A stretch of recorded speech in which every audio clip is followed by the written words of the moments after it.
আসসালামু আলাইকুম গাইস।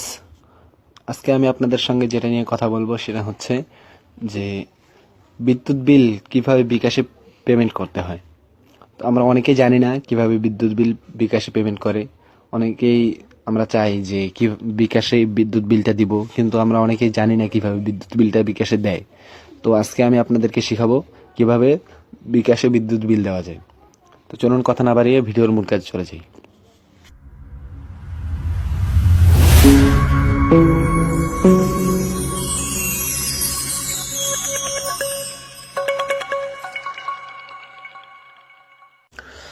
ভিডিওটি শুরু করার আগে একটি রিকোয়েস্ট, আপনি যদি আমার চ্যানেলে নতুন হয়ে থাকেন তাহলে চ্যানেলটিকে ফলো করে দিবেন। তো চলুন কথা না বাড়িয়ে ভিডিওর মূল কাজে চলে যাই। তো শুরুতে আপনি কি করবেন, আপনার বিকাশ অ্যাপ ওপেন করার পরে আপনি বিকাশটা লগ ইন করে নেবেন। তো আমি লগ ইন করে নিচ্ছি, পিন দিয়ে লগ ইন করে নিচ্ছি। লগ ইন করে নেওয়ার পরে এরকম একটা ইন্টারফেস আসবে। তো আপনি কি করবেন, এইখানে এই যে পে বিল নামে একটা যে অপশন আছে, এই পে বিলে ক্লিক করবেন। পে বিলে ক্লিক করার পর এইখানে দেখেন, একটু নিচে দেখেন যে এখানে বিদ্যুৎ নামের একটা অপশন আছে।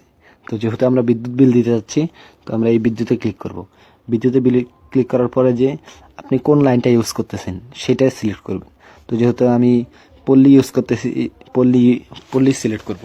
আর হচ্ছে যে আমাদের বাসা বাড়িতে যে মিটারগুলো থাকে সেগুলো সাধারণত পোস্টপেড হয়ে থাকে। তো আমি পোস্টপেড সিলেক্ট করে দেবো। তো পোস্টপেড সিলেক্ট করে দেওয়ার পরে এরকম একটা ইন্টারফেস আসবে। এখানে আপনি মাস সিলেক্ট করে দেবেন।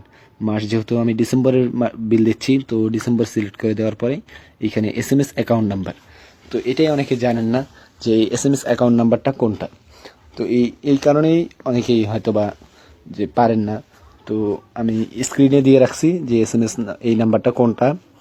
আর হচ্ছে যে আপনি আপনার বিলের কাগজে দেখতে পারবেন যে গ্রাহক হিসাব নং একটা আছে, 13 ডিজিটের একটা নাম্বার আছে। ওই নাম্বারটাই মূলত এখানে চাচ্ছে। তো আমি বসিয়ে দিচ্ছি 154065।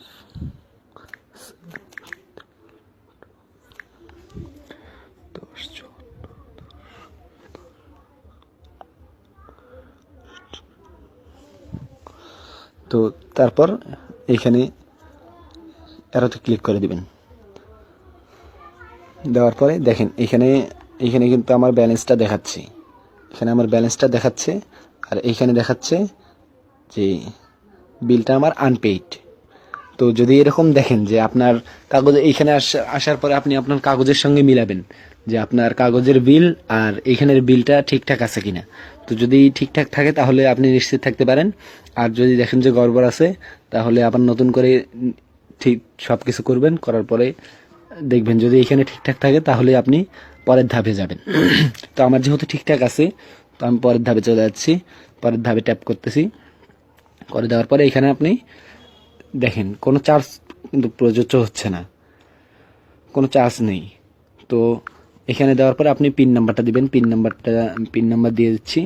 তো পিন নাম্বার দেওয়া হয়ে গেছে। পিন নাম্বার দেওয়ার পরে এইখানে পে বিল করতে ট্যাপ করে ধরে রাখুন। তো আমি পে বিল করার জন্য ধরে রাখতেছি। তো দেখেন আমার বিলটা কিন্তু সাকসেস হয়ে গেছে। তো এই যে আমার মেসেজ চলে আসছে যে আপনার দেখেন এখানে দেখতে পাবেন যে আপনার পে বিল সফল হয়েছে। তো আপনি কি করবেন, এইখান থেকে আপনি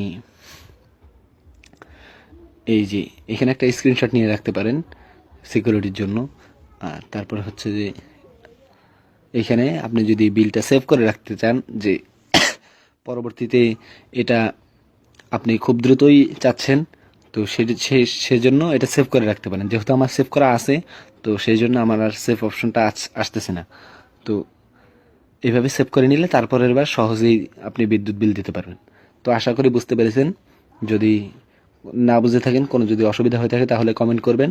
আর যদি ভিডিওটা ভালো লাগে তাহলে একটি লাইক করে দিবেন, চ্যানেলটিকে ফলো করে দিবেন। ধন্যবাদ সবাইকে। আসসালামু আলাইকুম।